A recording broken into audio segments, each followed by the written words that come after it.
Este sábado a Estrada vestiuse de gala para asistir aos primeiros premios Rebumbio. Comezamos.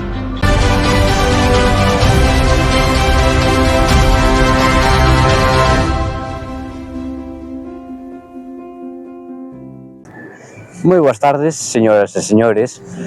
Hoxe estamos gravando este xornal semanal desde a Praza da Música da Estrada. Ás miñas costas está o MOME, onde a desta hora se está celebrando unha xornada especial dedicada á comunicación, na que están participando profesionais de toda Galicia. Esta xornada celébrase con motivo do 10º aniversario de Actual Comunicación. Tras esta xornada tiveron lugar os primeiros premios Rebumbio á comunicación digital. Como no momento no que xa están vendo vostedes este vídeo xa se celebraron, no momento no que nós estamos grabando aínda non, aquí lles deixamos un pequeno resumo. Foi grazas a este proxecto que xa de como decíamos cumple 10 anos. Queremos comenzar facendo entrega do galardón máis especial, que é aquel que coñece a que para nós é a xove promesa da comunicación. Efectivamente, pola súa iniciativa, pola súa capacidade de comunicar, pola súa valentía e por facer ver que a información rigorosa se gasta de moda, o primeiro premio a xove promesa en comunicación desde 2005 na Estrada é para Rubén Rosende. O premio para o mellor uso do galego de redes sociais é para a Banda da Loba.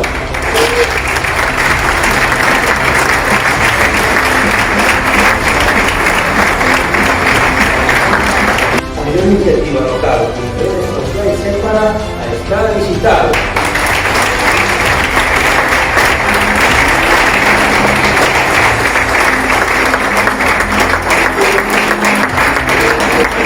A mellor difusión da vida estradense é para Pablo García.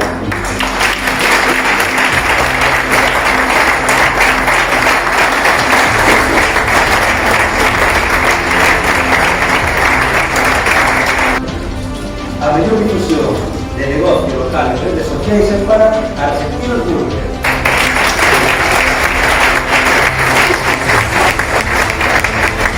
O galardón para mellor uso do humor como recurso comunicativo é para Flavia Horta da Casa.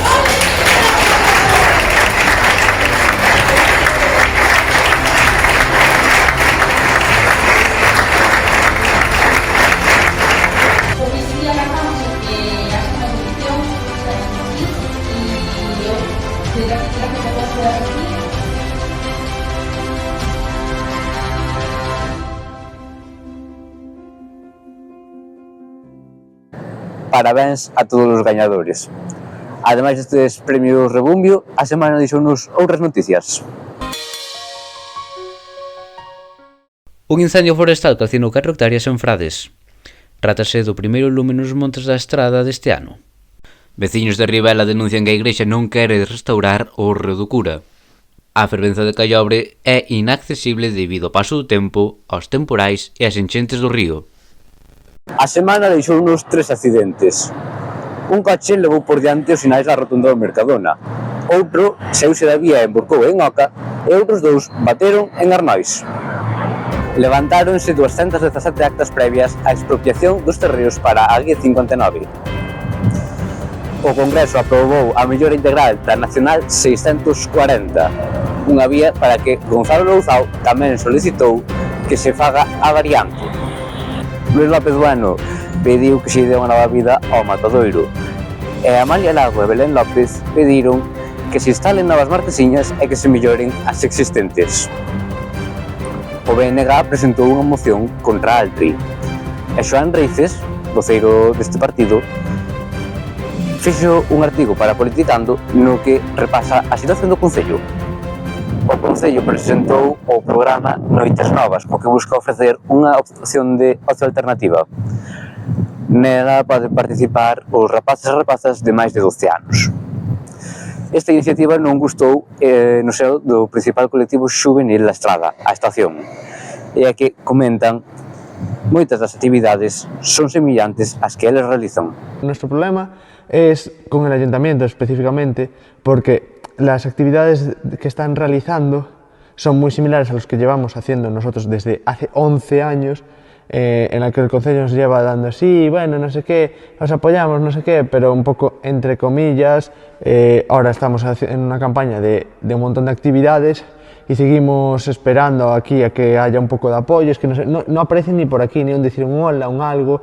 Ya no te digo apoyo económico ni nada. Nos está dando largas, en vez de decirnos un no directamente o decir un no públicamente, que no nos le interesamos. Y nuestra queja va en base a eso, de que, a ver, si hay que hacer algo, hacerlo ya. O sea, van 11 años. No apartado cultural, as festas do San Paio celebraránse do 25 ao 29 de xuño. E Maite que se entende reuniránse nunha obra que poñerá cara a Avelina de Valladares. Será na fin de semana do 5 e do 6 de abril. Nos vindeiros días sairá á venda a segunda edición de Calle Cuba 759. Así rematamos esta edición especial do xornal semanal polos premios Rebumbio. Grazas a vostedes por sempre estar aí e por facer este proxecto posible. Vémonos a semana que ven.